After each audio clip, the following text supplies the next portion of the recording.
series right now called God's Love is Blind. And as Nathan exposed me last week, I really love this show. I know that I shouldn't. I know that it's probably not good, but it's a bit of a guilty pleasure of mine. I just love watching these shows where there's all this drama, but you know that it's not scripted. At least I don't think it is. It's not actors. It's real. And the best part is, I don't even have to be involved in any of this drama. I can just sit back, relax, watch, be entertained, and then turn off my TV at the end of the day, and it doesn't affect me at all.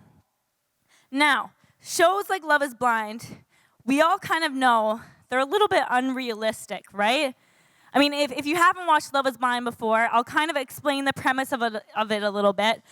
Basically, they take all these singles, and they're put into these pods. And in these pods, they get to talk to the other singles. They get to know them, talk for hours and hours. But the key is they can't see the other person. So they're talking. I think it goes on for like a couple weeks. And at the end of it, they narrow it down to just one person, and they get engaged. And after that, after they get engaged, they end up getting to meet one another, actually finally see what the other person looks like. And then they go out into the real world, and they do a little vacation thing, and they have to plan their wedding and figure out, are we actually going to commit to this? Are we serious about this? Is love blind? And now in the show, these people, they have hours and hours to talk to one another. They have nothing else to do, no jobs, no things like that. And then after they get engaged, they get to go to Mexico, this all expenses paid vacation. Some of you guys are like, I'm going to sign up for the show. And then after that, they get to have this whole townhouse to themselves that the producers pay for so that they can live together and plan their wedding. And now all of that is great, but what about when real life actually hits? When the producers aren't paying for anything anymore, when you have to go back to work, what about when the real stuff gets in the way? I mean, how many of these couples actually last, right? Well, I'm about to tell you, and beware. There are some spoilers here, so if you haven't watched Love is Blind and it's on your watch list, maybe just cover your ears for this. All right, first I'm going to show you a picture of season 1. There's the season 1 cast. Let's go through them quickly. Gigi and Damien broke up. Kelly and Kenny, they broke up. Jessica and Mark broke up. Amber and Barnett are still married. There we go. And Carlton and Diamond, they didn't even make it past the second day. Lauren and Cameron are still married. I actually do really like them. All right, so that's season 1. Let's go on to season 2. Okay, Ayana and Jarrett, they got married, but then they got divorced. Shayna and Kyle did not make it to the altar. Natalie and Shane, they broke up. Mallory and Sal, they also broke up. Now Danielle and Nick, they got married, but then they got divorced. Yeah. And then Deepti and Shake, they broke up. All right, let's go to the next season, season 3. All right, we got Colleen and Matt. They are still married. Let's go. Cole and Zenab broke up. SK and Raven broke up. And then they got together, and then they broke up. And then they got together, and then they broke up. Alexa and Brennan are still married. And then Bartice and Nancy broke up. All right, the last season, season 4. Okay. All right, we got Tiffany and Brett. They are still married. I actually really like them. Zach and Bliss did not get engaged in the pods. Originally, he chose someone else, but they did end up getting married. So, Chelsea and Kwame did get married. Micah and Paul broke up. Jackie and Marshall broke up, and then she went for someone else on the show. So, all right, so that's all the couples. That's 22 couples in total. And of all of them, I don't know if you were keeping track, but only 7 of them are still together now. 7 out of 22. And most of them are in the most recent season. So, I mean, you never know what's going to happen, right? So clearly, love is not blind. The reality is that when life hits, when we face hardships, when we get into arguments, when life just hits us in the face, it's a lot harder to stay in love. It's a lot easier to actually just walk away. But God's love isn't like that. And as we're talking about in this series called God's Love is Blind, we're looking at some stories that display God's love for us. And let me tell you, it is so different than any love that you'll ever see on a TV show, any love that you'll ever receive from anyone. God's love is different. And today I want to look at a story in the Bible where we see God's redeeming love, the love that he shows us despite our mistakes, despite our flaws, despite all the ways that we let him down. So if you take out your Bibles, or you can read on the screen here, we're going to look at John chapter 18. And now, to give you some context about this passage, right before, Jesus is sitting with his disciples, all of his friends, all his followers. He's sitting with them, and he's actually preparing them for his death. He knows that in a matter of moments, he's going to get arrested and taken to be crucified. And so he's kind of preparing them, saying, this is what's going to happen. And actually, all of you are going to betray me. All of you are going to let me down. And now Peter, one of the disciples, he's kind of like the bold one. He kind of just speaks without thinking. And immediately he says, no, Jesus, no, I'm not going to do that. I'm going to stick by you till the very end. I would never betray you. Famous last words. And Jesus responds by saying, Peter, before the rooster even crows today, you're going to deny me 3 times. And so that's what's happened just before this. Now Jesus has been arrested, and we're going to pick up in verse 15. You can read on the screen with me. It says, Simon Peter and another disciple were following Jesus. Because this disciple was known to the high priest, he went with Jesus into the high priest's courtyard, but Peter had to wait outside of the door. The other disciple, who was known to the high priest, came back, spoke to the servant girl on duty there, and brought Peter in. You aren't one of this man's disciples too, are you? She asked Peter. He replied, I am not. It was cold, and the servants and officials stood around a fire they had made to keep warm. Peter also was standing with them, warming himself. And now if we skip ahead a few verses, going to verse 25, it says, Meanwhile, Simon Peter was still standing there warming himself. So they asked him, You aren't one of his disciples too, are you? He denied it, saying, I am not. One of the high priest's servants, a relative of the man whose ear Peter had cut off, that's a whole other story, challenged him and said, Didn't I see you with him in the garden? And again, Peter denied it. And at that moment, a rooster began to crow. You see what happens here? In a matter of hours, Peter goes from saying, Lord, I will stay with you to the very end. I will never betray you. Peter actually denies Jesus. He denies that he even knew him. This is after 3 years of following Jesus, of basically giving up his whole life, his whole career to follow this man, hearing him preach, watching him do these miracles. And then suddenly, in a moment of weakness, Peter makes a huge mistake.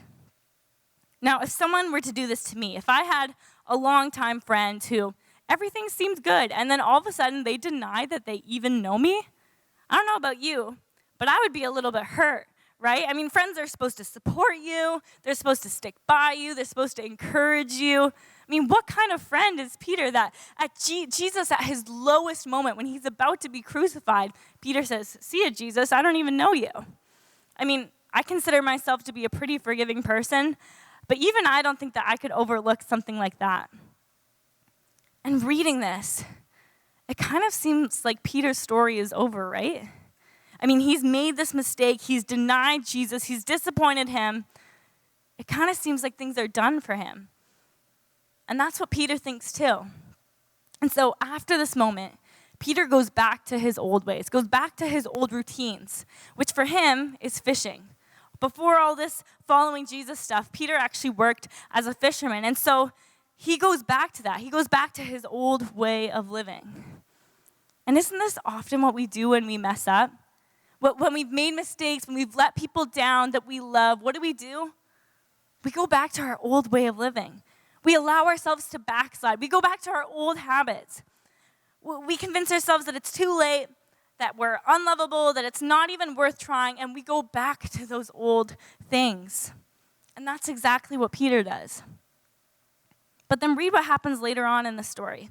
If we skip ahead to John 21, Jesus has now resurrected from the grave. He's defeated death. And now he goes and he comes to his disciples, including Peter. And read what happens here. If we look at John 21, verse 4. It says, early in the morning, Jesus stood on the shore, but the disciples did not realize that it was Jesus. He called out to them, friends, haven't you any fish? No, they answered. He said, throw your net on the right side of the boat, and you'll find some. When they did, they were unable to haul the net in because of the large number of fish. Then the disciple whom Jesus loved said to Peter, it is the Lord. And as soon as Simon Peter heard him say, it's the Lord, he wrapped his outer garment around him and jumped into the water. The other disciples followed in the boat, towing the net full of fish, for they were not far from shore, about 100 yards. When they landed, they saw a fire of burning coals there with fish on it and some bread. Jesus said to them, bring some of the fish you have just caught. And then he said, come and have breakfast. None of the disciples dared to ask him, who are you? Because they knew it was the Lord. And Jesus came, he took the bread, and he gave it to them, and he did the same with the fish. See, the disciples here, they're simply out fishing, going back to their old livelihood, when suddenly Jesus appears, and he performs a miracle. And immediately they know, that's Jesus, that's him. And when they come to the shore, when they bring their fish in and they get to the beach, what's the first thing that Jesus does? He makes them breakfast. And this is the first thing that I want to point out about the story, and you can write it down if you want, is that even when we fall short, Jesus still cares for us. Even when we fall short, Jesus still cares for us. See, a lot of us, I think we have the wrong impression of Jesus. We think that once we mess up, once we've made that mistake, we're too far gone. We've disappointed him too much. Now he's done with us. We're dead to him. And I'm sure that's what Peter was thinking. He was thinking, why would Jesus even care about me anymore? Why would he even want to see me? Why would he want to have anything to do with me? And yet, in this moment, we see that Jesus does still care for Peter. So much so that he takes the time to do something as simple as making him breakfast, knowing that Peter is probably hungry from all the work that he's been doing. That's the kind of person that Jesus is. He cares about those small things, even when we've let him down. When you think of Jesus, do you picture someone who's distant and far removed? Do you picture someone who couldn't give a second thought after you've messed up? Because looking at this story, it's clear that Jesus still cares about us. He still cares about Peter, even when we disappoint him. He cares about the test that you have next week. He cares about that friendship that you feel like is falling apart. He cares about your home life, about all the fighting that's going on. Even the little things that you think are so insignificant, something like being hungry, Jesus cares about. He still cares even when we've let him down. Now, if we keep reading, there's more to the story. If we pick up in verse 15, it says this. When they had finished eating, Jesus said to Simon Peter, Simon, son of John, do you love me more than these? Yes, Lord, he said, you know that I love you. Jesus said, feed my lambs. Again, Jesus said, Simon, son of John, do you love me? He answered, yes, Lord, you know that I love you. And Jesus said, take care of my sheep. The third time, he said to him, Simon, son of John, do you love me? Now, Peter was hurt because Jesus asked him this third time, do you love me? And he said, Lord, you know all things. You know that I love you.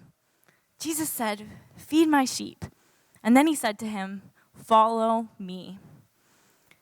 Now, from this outside perspective, this seems like kind of a weird conversation to have, right? Like, why does Jesus keep asking the same question over and over and over again? Kind of reminds me when you're on a road trip and there's like a little kid in the back and they keep saying, are we there yet?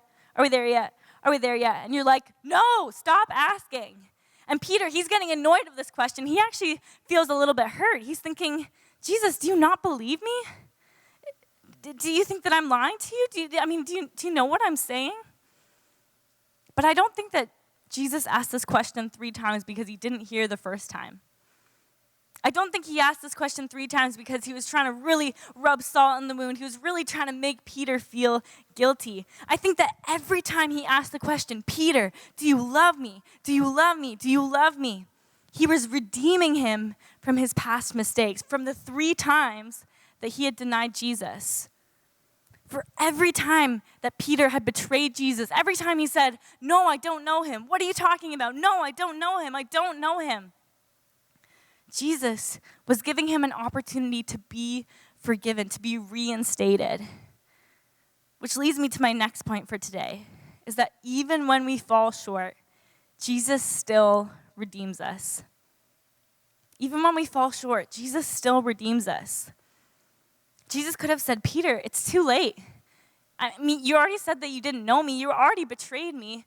I'm done with you. I'm moving on to someone else. You're a lost cause.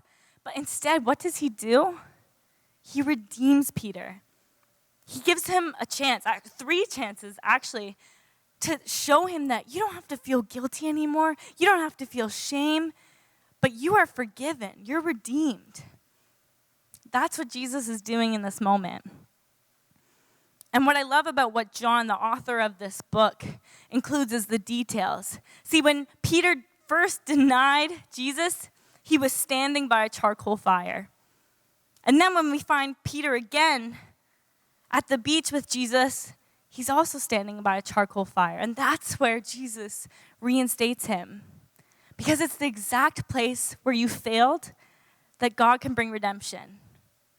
It's the exact place where you failed, where you felt like you were at your lowest moment, where God can say, I redeem you. See, going back to that passage, every time that Peter tells Jesus he loves him, Jesus gives him a new command. First he says, feed my lambs. And then the second time he says, okay, take care of my sheep. And then finally on the 3rd time, Jesus says, feed my sheep. Now you might be thinking, okay, why is Jesus so obsessed with the sheep metaphor? Like, find a new metaphor to use. But this was actually Jesus calling Peter to something more. It was him saying, this is your job now.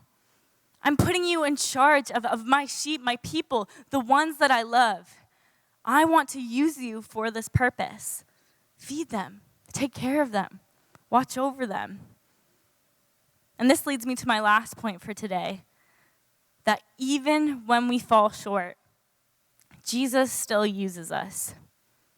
Even when we fall short, Jesus still uses us. See, despite the fact that Peter had severely messed up, despite the fact that he had betrayed Jesus, that he had disappointed him, that he let him down, to someone who had really only ever done good for him, Jesus is saying, I can still use you. I can still use you, Peter. Peter's story wasn't over.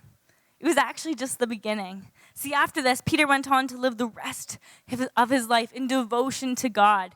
He preached to thousands. He traveled the world preaching the gospel to people who had never heard it before. It was this conversation where everything changed. And he, instead of going back to his old life of fishing, instead of going back to all the old things that he used to do, Peter went on to become an instrumental person in the whole spread of Christianity and the building of the church. You may have made mistakes. See, you may have done some things that you are not proud of, but that doesn't disqualify you from God's plan for your life. It doesn't mean he can't use you. You might feel like your burdens, your shame, all the things that you've done, that it's too big for God. It's too big for him to ever use you. But guess what? That's not how his love works. He's not like the people that we see on Love is Blind, who is, as soon as everything goes wrong, they're moving on to the next person. He's not like your friends who maybe only stick around when you're doing something for them, but then when you want something from them, they somehow find their way else. He's not like your Instagram followers who affirm you and, when you post what they like, are all about complimenting you and making you feel the best. But then when you post something that they don't like, then when they find a flaw in you, they will immediately start to cut you down. God's love isn't like that. See, God sees all our flaws. He sees all the ways that we've let him down, all the mistakes that we've ever made, and all the mistakes that we're going to make. He knows it all. And yet he still loves us. That's what his redeeming love looks like. Have you made mistakes? Do you feel like you've fallen short of what God has for you? Do you feel burdened by shame and guilt for the things that you've done? Do you feel like you've disappointed him too many times? Let me tell you, Jesus still cares for you. He redeems you, and he can still use you. I'll say that again. Jesus still cares for you. He redeems you, and he still can use you. The Bible says that while we were still sinners, Christ died for us. It wasn't when we got our act together. It wasn't when we made this perfect version of ourselves. It was while we were still sinners, while we were like Peter, denying him, saying, God, I don't know you. I don't want anything to do with you. That Jesus said, I'll die for that person. I'll love that person. I'll forgive that person. His love is for you, and it redeems you from all your mistakes. He's offering that love to you right now. And if you've never accepted his gift of love, his gift of forgiveness before, I want to give you an opportunity to do that very thing right now.